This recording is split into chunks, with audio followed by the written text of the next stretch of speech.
algunos de los temas que venimos a discutir. Y la forma de hacerlo, yo empezaría por cuestionar un poco a nuestros participantes respecto a las oportunidades que ven en este negocio de los seguros. Quizás empezando por Álvaro, si quieres comentar y vamos echando también los otros. Sí, claro. A ver, este es una parte del negocio que está claramente cambiando y yo he visto una aceleración en los últimos, diría, 2 años o 3 años, pero creo que estamos al inicio de un proceso de cambio y de avance de esta línea de negocio. Tiene mucho que ver con la estrategia de los bancos, porque uno no puede como asegurador lograr que los bancos vendan seguros si es que el banco no quiere o no puede o no sabe vender seguros. Entonces lo que yo creo que ha pasado es que los bancos poco a poco se están dando cuenta que es una línea de negocios que puede ser rentable en el futuro. Y yo quiero hacer un paralelo. A veces miramos mucho Europa, ¿no? Porque en Estados Unidos la verdad que no se ha desarrollado banca de seguros por temas regulatorios, restricciones. En Europa es donde probablemente se ha desarrollado más, pero hay una gran diferencia. Europa pasó, los bancos europeos pasaron por una etapa de mucho estrés de capital y donde los márgenes financieros se redujeron prácticamente a cero. Es decir, pasaron por una etapa de crisis y los bancos necesitaban negocios que no requieran consumo de capital. Entonces eso hizo que haya mucho interés por distribuir productos de terceros, no necesariamente los productos tradicionales bancarios. En el Perú no ha habido, por lo menos en los últimos 20 años, una presión por capital. Los bancos han sido capaces de generar su propio capital sin necesidades o sin estrés. Y por otro lado, los márgenes financieros, el negocio tradicional se mantiene. Entonces, ¿para qué le doy espacio si yo sé vender mis productos? ¿Para qué le doy espacio a los productos de terceros que además no conozco? Un problema de audio, ¿no?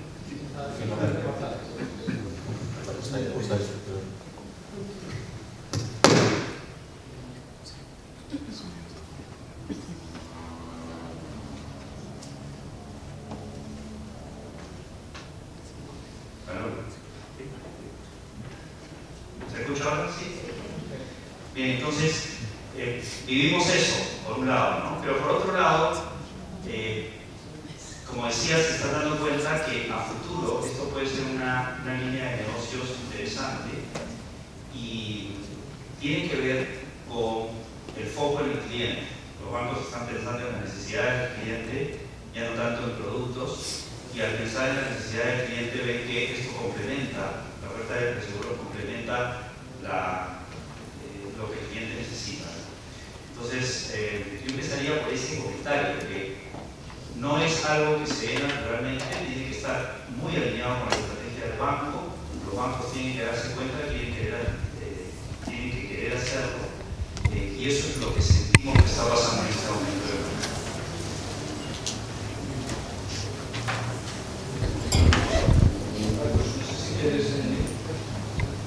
Sí, yo quiero compartir, por lo menos en Chile, que es la experiencia en la cual me ha tocado vivir la mayor cantidad de tiempo trabajando en una compañía que su única especialidad en la banca de seguro nace en una época de crisis, nace en la crisis asiática en el año 98, cuando específicamente la red tenía problemas para colocar crédito, las tasas de riesgo además eran súper altas y había una red inerte que obviamente hacía muy fácil colocar productos a cero costo de capital, a cero riesgo y a cero control de stock.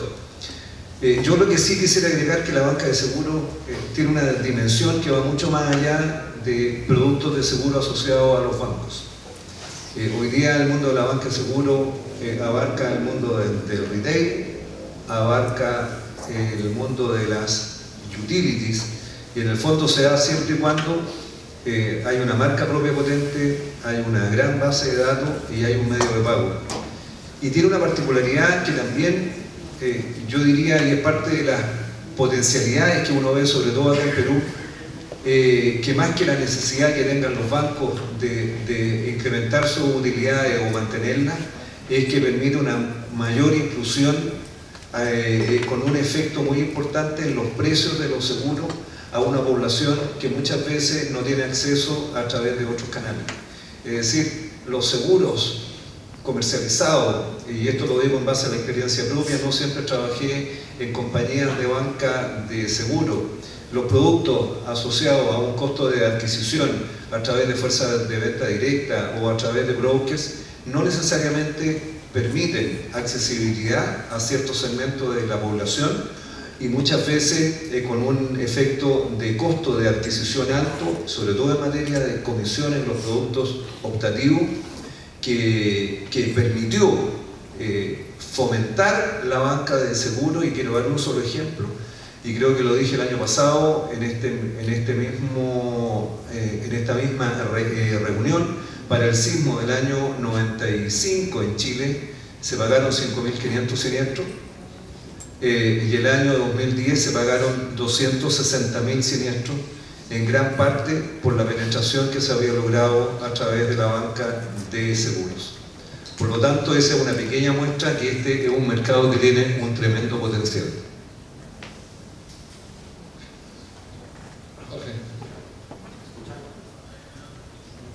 Hola. Bien, es difícil no estar de acuerdo con Álvaro y con Marcos, en realidad, en relación al momento que vive Perú, al momento cómo se desarrolla la industria y evidentemente al hecho como en otras geografías, en otros mercados, Bancaseguros ha ido penetrando sobre el mercado. A la pregunta de Bruno, un poco en el sentido de qué oportunidades se ven, yo en general lo que veo, más allá del origen, un poco de Bancaseguros, lo que identifico en el largo plazo es cuáles son los 4 factores que estamos viendo que hacen evolucionar los mercados, ¿no? Un poco las cifras que veíamos como Asia termina teniendo un crecimiento relevante, o Europa Occidental termina haciéndolo, y lo trataré de trasmodelar después o llevar al caso del mercado peruano. Yo identifico 4 factores sobre los cuales se está trabajando muy fuerte. En general, el primero de ellos, y lo decía Álvaro, es el de romper un poco el paradigma de el cliente está cautivo en el banco, el cliente hay que venderle un seguro asociado a un producto financiero, y este concepto de el one-stop shop, en el sentido de ser literalmente una solución, un advisor financiero en favor de mejorar la vida de los propios clientes. Y eso evidentemente va desarrollándose, y es el segundo factor que quisiera destacar. En la medida, primero, que va emergiendo la clase media en los países, pero particularmente cuando se trabaja mucho sobre la cultura financiera, o sea, la cultura financiera, la cultura de la prevención, la cultura del ahorro. Marcos comentaba el caso de Chile, yo tuve la suerte de trabajar ahí algunos años, y es realmente interesante ver la gente cómo planifica la compra del seguro, cómo planifica cuando un hijo va al colegio. Y estamos hablando en segmentos probablemente que hace 10 años no tenían ese acceso o no estaban informados. Y yo creo que, llevando esto al caso peruano, creo que ahí como industria tenemos que asumir un desafío respecto a en los últimos 10 años el país ha crecido muchísimo, ha habido segmentos que han podido tener acceso a seguros, y que el cuestionamiento es si hemos sido capaces realmente de protegerlos, ¿no? Como segundo punto. Y el tercero, y lo comentaba muy bien Bruno, el aspecto es la tecnología. Yo creo que la tecnología ha hecho que el mundo de Bancaseguros sea muchísimo más accesible a los mercados. Y yo creo que en ese concepto creo que también tenemos un desafío importante, porque muchas veces hablamos de la tecnología desde el punto de vista de que la gente tenga acceso al celular y al móvil. Y nos olvidamos muchas veces de ver un enfoque integral, que es un poco el que yo creo que deberíamos verlo para aprovechar esta oportunidad. Es decir, cultura de prevención, poner a disposición de la gente la posibilidad no solamente de contratar, que es una cosa que yo siempre discuto. Muchas compañías nos dicen soy digital porque puedo contratar una póliza, y yo creo que lo verdaderamente digital es poder contratar, poder autoservirse, poder tramitar un siniestro, y por lo tanto yo creo que en la medida en que toquemos estas piezas haremos una convergencia, una penetración de Bancaseguros muchísimo más potente. Y mi último punto es que efectivamente los bancos se empiezan a dar cuenta de eso, y estamos viendo, lo vimos hace unos meses contigo, una cantidad de transacciones que se están viendo en el resto del mundo, particularmente porque los bancos están entendiendo un rol de advisor, que es finalmente el que tenemos que entender y poner efectivamente al cliente en el centro de esta relación. Quizás evolucionando sobre uno de los temas que comenté en la presentación, respecto también a esta tendencia digital que estabas ahora a empezar a, digamos, a comentar, ¿cuál es vuestra visión sobre el ritmo de adopción del digital y al final cuál es también el nivel de urgencia que los bancos aseguradores deberían tener o no a la hora de darle respuesta? Y quizás empezando contigo, Jorge, sabemos que BBVA es una institución que en los últimos años ha de alguna manera comentado públicamente su convicción de la profundidad de este cambio, ¿no? No sé qué perspectiva tienes. Es bien interesante esta pregunta porque muchas veces el hecho de decir digital parece estar de moda, ¿no? Es decir, soy digital, no sé qué es eso, ¿no? Creo que es importante hacer una definición de digital, porque digital no es tener esto en la web o tenerla en un teléfono. Creo que hay cosas mucho más allá de eso, ¿no? El ser digital, desde nuestro punto de vista, es que el cliente sea atendido en los canales que necesita. Hoy, sin ir lejos, es bien interesante esto, casi el 20% del total de las ventas que empiezan de manera digital terminan en un canal asistido, es decir, con una llamada de un operador de telemarketing o se cierran en la propia oficina. Y la duda que tiene uno es si eso es digital o no. Yo creo que la primera gran concepto es cuestionarse qué es digital y qué no. En el caso de BBVA, nosotros empezamos un proceso acompañando al banco en este proceso de digitalización, que diría hacia el 2016, y esto tiene que ver mucho con los mercados, y hay una diferencia muy grande. Encontramos que los mercados, diríamos, un poco más, voy a llamarlos más desarrollados, evidentemente hay una tendencia más natural a ser digital. La gente es capaz de comprar, la gente tiene menos temor, tiene más acceso probablemente a redes o a los propios teléfonos. Hoy, por ejemplo, en el caso de, quiero destacar dos mercados que es muy interesante comentarlo. En el caso de España, por ejemplo, más o menos hoy, no tanto en unidades, sino en términos de prima, en términos de valor, el 30% de las ventas totales, vida no vida, están siendo a través del canal digital puro. Sin embargo, cuando uno se va a un mercado que curiosamente no tiene esa característica, sino una característica de un mercado en desarrollo, que por cierto además en crisis como es Turquía, ese porcentaje supera el 50%. Y la pregunta que nos hace es ¿por qué en España, que es un mercado probablemente estable, con más acceso, tiene una cifra menor que el caso de Turquía, o probablemente incluso el caso de nuestra operación en México? Y la gran diferencia en realidad está en el ritmo de adopción de tecnologías. Nuestra operación en España es una operación que ha ido algo más rezagada respecto a nuestra operación de Turquía. Y lo que nos muestra claramente es que la capacidad de adopción de tecnologías tiene un espacio para sorprender al mercado. Y eso genera un impacto positivo. Y les voy a contar un ejemplo de este tipo que es muy interesante. Ustedes saben que los turcos para salir de Turquía necesitan visa. Una visa para ir a Europa o Estados Unidos o Japón. Y parte de esta visa es que tengan un seguro médico. Resulta que el seguro médico, la gente normalmente se olvida de sacarlo cuando va a pedir el visado. Pero resulta que cuando la gente pisa el consulado, nuestros clientes reciben un aviso en el celular diciéndole que estás en un consulado, contrata un seguro médico y con un botón. O sea, le hace el advice dentro del propio consulado. Si se dan cuenta, estos tipos de momentos, aprovechando en este caso una tecnología como la geolocalización, que permite aprovechar ese tipo de actitud. Para mí, la gran diferencia no está en el tamaño del mercado, en cuán maduro sea, si es desarrollado o no, sino la velocidad que tenemos para ser capaces de incorporar tecnología que haga más fácil la vida a los clientes. Y el segundo concepto, que es un poco lo que dije, tener una estrategia muy clara de multicanal. Conozco casos donde hay gente que dice, vendo en digital, hago servicio en digital, pero no soy capaz de vender para un cliente que pensó en digital y no tiene nada. Por lo tanto, creo que hay que entender eso en el concepto general de lo que es el digital. Muy interesante y de hecho en perspectiva lo que comentas. Aunque os enseñé un poco estas tendencias con mucha diferenciación geográfica, al final encontramos, como bien dice Jorge, players que son muy efectivos a la hora de desarrollar el canal digital en todas las geografías, y eso enseña también la implicación que tiene la forma como cada institución se decide o no a dar respuesta a este reto. No sé si quizás, Marcos, ¿quieres comentar sobre este tema también? Sí, yo lo que quisiera agregar, que en general las compañías de seguro en la distribución de sus productos a través de un canal dependen mucho de los desarrollos que tenga el canal. O sea, por más que sea una compañía de seguro ultra digital, si la compañía de seguro o el canal con el cual uno hace la alianza para la distribución de productos no está en el mundo digital, no hay mucho lo que se puede hacer, porque una de las particularidades que tienen las compañías de seguro que trabajan en banca de seguro es que tienden a ser marca blanca.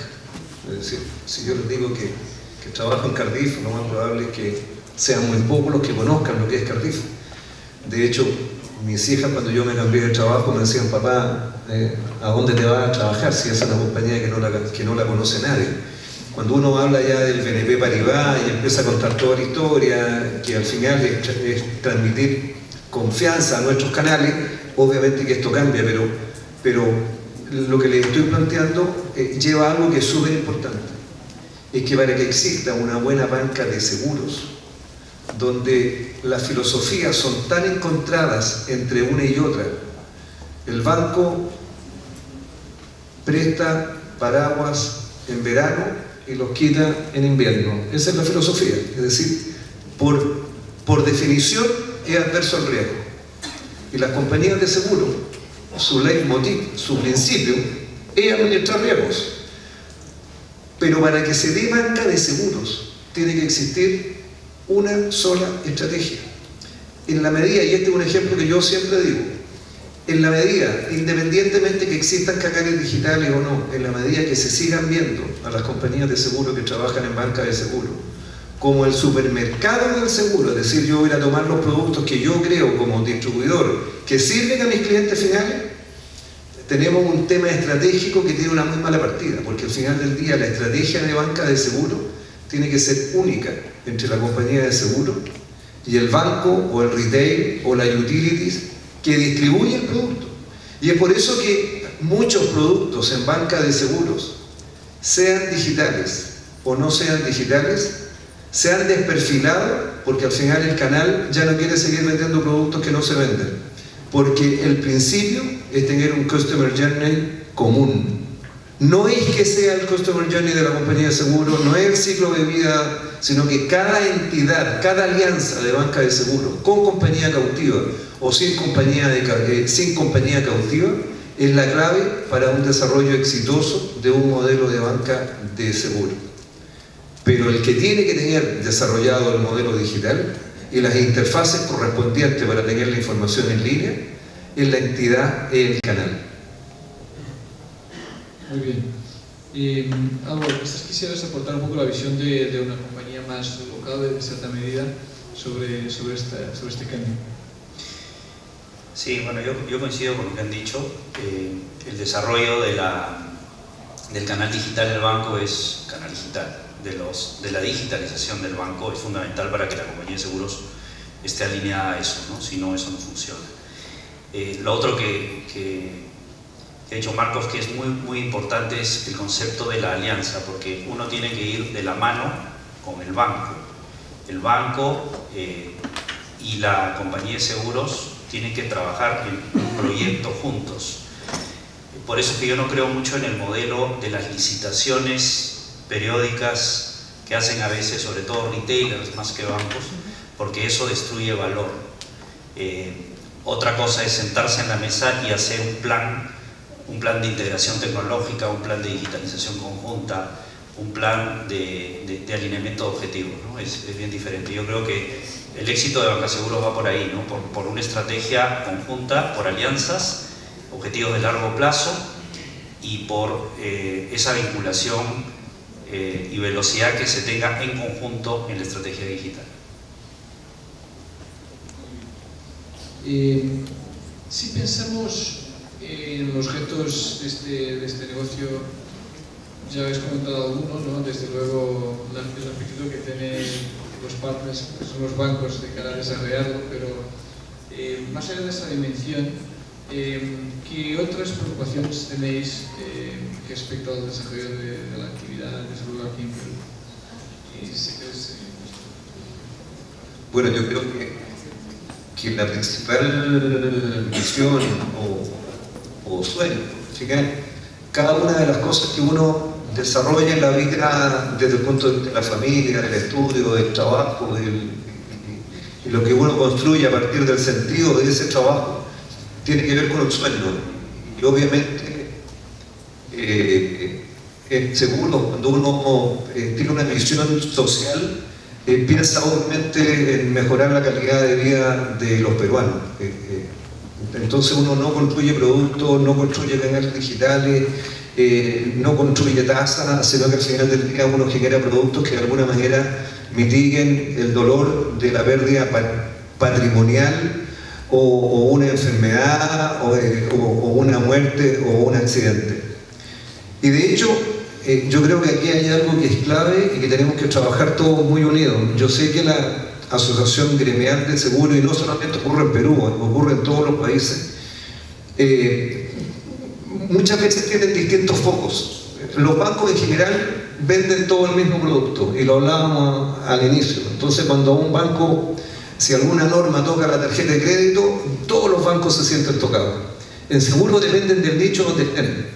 Si están en pensiones, si hay una norma que afecta a pensiones, solamente las compañías que se ven afectadas a pensiones tienen mayor interés. Si hay una norma que afecta a P&C, solamente las compañías que tienen P&C se afectan. Yo creo que nosotros tenemos que volver a recuperar la confianza de nuestros clientes en el sistema, y para eso tenemos que hacer un compromiso no solamente de los aseguradores, sino que del regulador, del distribuidor, de generar productos que sean simples de vender, simples de entender y simples de cobrar. Es decir, lo hemos visto en todas las encuestas. Cuando uno le pregunta a la gente por qué no tiene seguro, es porque la letra es chica, es porque no pagan, es porque siempre buscan la excusa para no pagar, etc. Y eso requiere de dos cosas. Una, requiere de cambios en las normas. Y segundo, requiere de un efectivo control de fraudes. En nuestros países americanos, y en particular en América Latina, el fraude sistémico es bien visto. O sea, quien le roba a la empresa no tiene un castigo importante, cuando, por ejemplo, en Estados Unidos, quien comete fraude contra una compañía de seguro recibe un castigo mayor a quien le roba a una persona, porque quien le está haciendo daño al sistema le está haciendo daño a todos. Por lo tanto, también se requiere de productos simples, productos sin exclusiones que de alguna manera generen esa confianza en los clientes, y segundo, tener normas que no cambien en el tiempo, normas que permitan vender estos productos, y por otra parte, tener la tranquilidad que si uno descubre un fraude, este fraude va a ser perseguido, y por lo menos dar cuenta respecto a que aquellas personas que están cometiendo fraude no pueden ser parte de este sistema. Las compañías debemos comprometernos a pagar siniestros y no pagar demandas, y para eso tenemos que ser capaces de generar productos simples. Es en gran parte lo que hoy día nosotros estamos trabajando con nuestros socios en América Latina y particularmente en Perú. Hay un 70% de personas en América Latina que no tienen ningún tipo de protección. El 3% de las casas en Perú están aseguradas. El número de asegurados en el ámbito de los vehículos es muy cercano. Hay todo por hacer, pero claramente se requiere soñar el generar productos para que los peruanos tengan una calidad de vida mejor. Adoro tu visión. Muy contundente, sí. Lo suscribo totalmente. A ver, yo voy por otro lado. Estábamos hablando de bancaseguros. Yo creo que la banca es claramente, está muy bien posicionada para poder ser el gran penetrador de seguros en este país. Tiene 4.500, 5.000 oficinas, si sumamos toda la banca, las financieras, cajas, etc. Debe tener unos 15.000 cajeros automáticos, unos 45.000 puntos de contacto, debe tener alrededor de 10 o 11 millones de clientes. Tiene un nivel transaccional y de contacto permanente con los clientes, a diferencia de las compañías de seguros. Entonces hay una relación de confianza mayor, o sea que hay, yo creo, un gran potencial. ¿Qué cosa tenemos que hacer nosotros? Tú lo has dicho, productos simples. El banco no se va a complicar. El ejecutivo del banco no se va a complicar. Tiene que tener productos. Por eso es que no se puede vender todo por los bancos. Hay productos que requieren explicación, más sofisticación. Entonces los productos simples son la única manera o son los únicos que se pueden vender a través de la banca. Y no solamente simples para vender, sino también simples en la postventa y a la hora de un siniestro. El banco no quiere complicaciones, ¿no? Entonces eso lo tenemos que tener en cuenta. En el caso particular nuestro como Pacífico, la gran preocupación que tenemos respecto de Banca Seguros es el balance de canales de distribución, porque nosotros tenemos prácticamente todas las líneas de negocios, todos los productos. Trabajamos con todos los canales de distribución, canal tradicional, corredores, tenemos fuerzas de ventas propias, trabajamos a través de alianzas. Banca Seguros, sin duda, venta directa es inevitable hoy día estar con una página web donde se puedan comprar seguros, eso lo tenemos que hacer. Pero el tema es cómo manejar ese balance entre canales, ¿no? Porque se pueden empezar a producir conflictos. Ahora, el banco o los bancos te dicen, yo voy a vender seguros, ¿me lo das tú o me voy a otra compañía? Entonces tenemos que manejar esa situación. Esa es una preocupación particular nuestra y probablemente de algunos otros colegas en el mercado, ¿no? Pero sí hay mucho por hacer, sí hay que trabajar. Yo creo que hay disposición, a veces no hay tanta velocidad, pero sí hay disposición de los reguladores de trabajar en los frentes que tú dices. El tema de fraude es sin duda un problema que tenemos que saber atacar como sector y alinear dentro de lo que se pueda pues los objetivos de todos, ¿no? Que tenemos obviamente posiciones distintas en el mercado, pero creo que se está haciendo un buen trabajo a nivel de asociación, ¿no? Gracias. Yo, de alguna manera, si me permite, quiero ser un poco, siguiendo lo contado, Marcos y Álvaro, es un poco la pregunta que les hacía al principio. Yo siempre me hago la pregunta de, si uno ve los últimos 20 años de evolución de la economía peruana, la pregunta que uno se hace naturalmente es por qué hay sectores, otros sectores, que han podido tener mejores crecimientos en venta y en penetración, y la pregunta que uno se hace naturalmente es por qué en el caso de seguros retail no pasa eso, ¿no? Marginalmente puede pasar, pero no tiene un nivel de penetración que haya, digamos, multiplicado por 2 o por 3. Y yo creo que hacer esta pregunta nos ayuda a tratar de entender y explicarnos dónde pueden estar las restricciones en el mercado peruano. Y evidentemente sin ánimo de ser crítico, más bien constructivo, yo creo que hay una agenda, digamos, educativa respecto al mercado en términos de prevención de riesgos que probablemente falta trabajarla más, no quiero ser crítico, sino constructivo, incluso con la propia autoridad. Creo que, por ejemplo, la agenda regulatoria, y en este caso en concreto la agenda de desarrollo digital, y esto no es un tema de la industria, es un tema probablemente en el país, hay que completar una agenda digital país muchísimo más completa. Ayer un par de amigos que están en esta sala me comentaban, por ejemplo, las restricciones que se ponen a las atenciones de servicio de salud por vía telemática, por ejemplo. O sea, es decir, que eso, digamos, es la primera vez que veo en un mercado que eso pueda suceder. Entonces, si no somos capaces de poner ese tipo de soluciones, hacer una agenda en el sentido de, cuando Marco comenta que solamente 3% de las casas están aseguradas, es que es un problema país. O sea, es que realmente, o sea, a diferencia de México, por ejemplo, por hablar de una economía similar, que tenía un terremoto hace nada más que 2 años, y uno toca eso, casi el 30% de las casas están aseguradas. Entonces, la pregunta que nos hace es, ¿por qué México ha podido hacerlo y Perú no? Yo creo que el gran desafío es en eso, es el tomar legitimidad, como decía Marcos, el tener un propósito de que la gente esté protegida. Por lo tanto, creo que a nivel institucional y nivel regional, porque yo creo que las industrias y las empresas están haciendo su trabajo. Cuando uno los ve, todas eliminan la letra pequeña, todas se digitalizan, todas empiezan a tener propuestas de valor interesantes, los bancos tienen ofertas simples. O sea, cuando uno ve la industria, es una industria muy competitiva. O sea, que no tiene nada que extrañar, que envidiar, y Marcos, que tiene una experiencia amplia en Chile, lo podrá decir.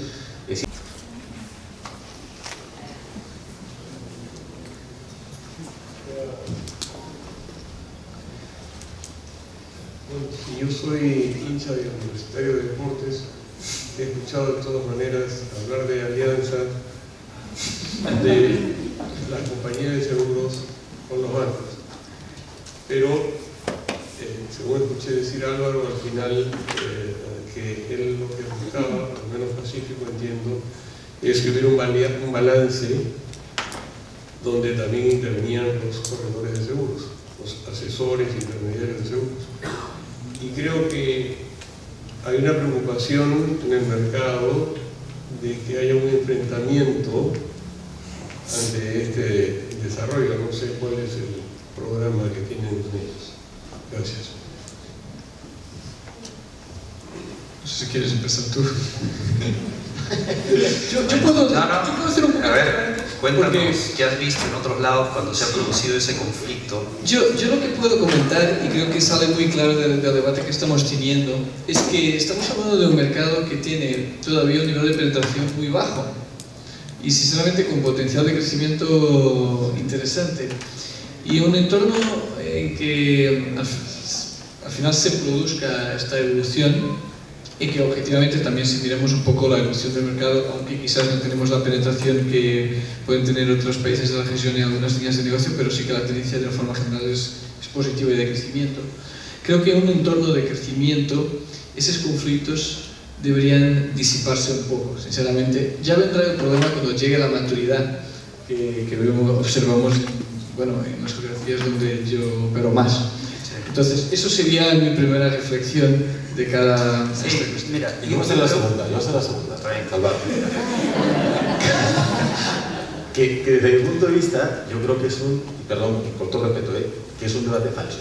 O sea, yo cuando veo estas cosas que nos ha tocado cuando hay un entorno de crecimiento en un país de poca penetración, el tamaño de la torta es muy grande para hacer todo. Y la micro, perdón. ahora sí. Ahora, sí, sí. No, les decía que es un debate que es en el sentido de que gracias. En el sentido de que cuando un mercado está en crecimiento, yo creo que el tamaño y poca penetración, el tamaño de la oportunidad es muy grande. Por otro lado, yo lo he visto en muchísimos mercados, es que el nivel de complementariedad entre la red tradicional y la de bancaseguros es muy alta. Y me explico por qué. Porque básicamente cuando hablamos de riesgos en la banca estamos hablando fundamentalmente, no es completo, de riesgo retail. El riesgo retail es un riesgo de primas medias relativamente bajas, con comisiones altas o bajas, pero que en términos absolutos son relativamente bajas, y que requiere de un canal que tenga economía de escala para ser rentable. O sea, si yo no veo a una persona vendiendo un seguro de auto o menor de un auto que tenga que invertir tiempo y fuerza de ventas presencial. Por lo tanto, creo que el factor de la red de oficinas o el canal digital en la economía de escala le quita un incentivo muy fuerte a la red tradicional o a la red de brokers. Y lo que vemos es que el trabajo de brokers, no hay que olvidarnos, por ejemplo, es un ejemplo que les cuento, Bancaseguros en España habrá empezado probablemente hace 15 o 20 años. En ese momento, si uno hace la foto, el 100% de las ventas eran brokers. Si uno mira 30 años después, los brokers representan el 40% del mix, el 60% es bancaseguros. Si uno mira qué representa ese 40%, ha multiplicado casi por 10 el volumen de primas que tenía hace 30 años. Con lo cual, el mercado ha crecido de manera importante. Si uno mira dónde están centrados los riesgos que toman los mercados de brokers, son riesgos que requieren asesoría, riesgos que requieren ayuda en la suscripción, que por lo tanto son riesgos de primas medias muchísimo más altas al mismo porcentaje de la comisión. Entonces, por lo tanto, hay una suerte de tendencia a especializar los canales, donde, como decía Bruno, veo que la oportunidad existe para todos. Es cierto que hay un momento de crisis, ¿no? O sea, es que lo que hagas me puede afectar a mí. Desde mi perspectiva y mi opinión personal y bajo mi experiencia, creo que eso en el medio plazo no existe. Siempre yo digo que mi mejor consejo, o si yo fuera un broker, un productor tradicional, lo que haría realmente es especializarme en los riesgos que requieren de asesoría y de apoyo en la suscripción.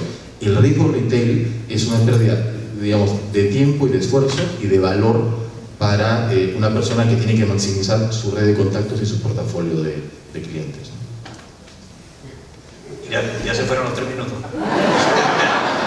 Yo creo que... No, ya, rapidito, 30 segundos. 30 segundos. No, yo creo que el conflicto se da en autos, ¿ya? Porque el resto de productos, los seguros de vida se venden por fuerza de venta especializada poco a través de los brokers. Los seguros de protección de tarjeta, oncológicos, la verdad es que los brokers no lo venden. Productos de salud, muy difícil que el banco los venda porque requieren cierta especialización, conocimiento, es un producto complejo. Los productos comerciales, tipo propiedad, responsabilidad civil, etc., es un negocio de los brokers. Entonces, donde se va a producir el conflicto es en autos. Y el auto es un producto que lo vende todo el mundo, es un commodity. Y si alguien no reconoce, o el mercado de corredores no reconoce que los commodities no son el futuro para ellos, que en línea con lo que tú dices, se van a desubicar estratégicamente. El banco además es un corredor más. O sea, es como competir con Mars, con Willis, con Red, con el señor León Roca, en fin. Entonces yo creo que ahí va a estar la discusión, ¿no? Y yo creo que el tema va por la especialización, donde realmente el broker agrega mucho valor. Muy bien, pues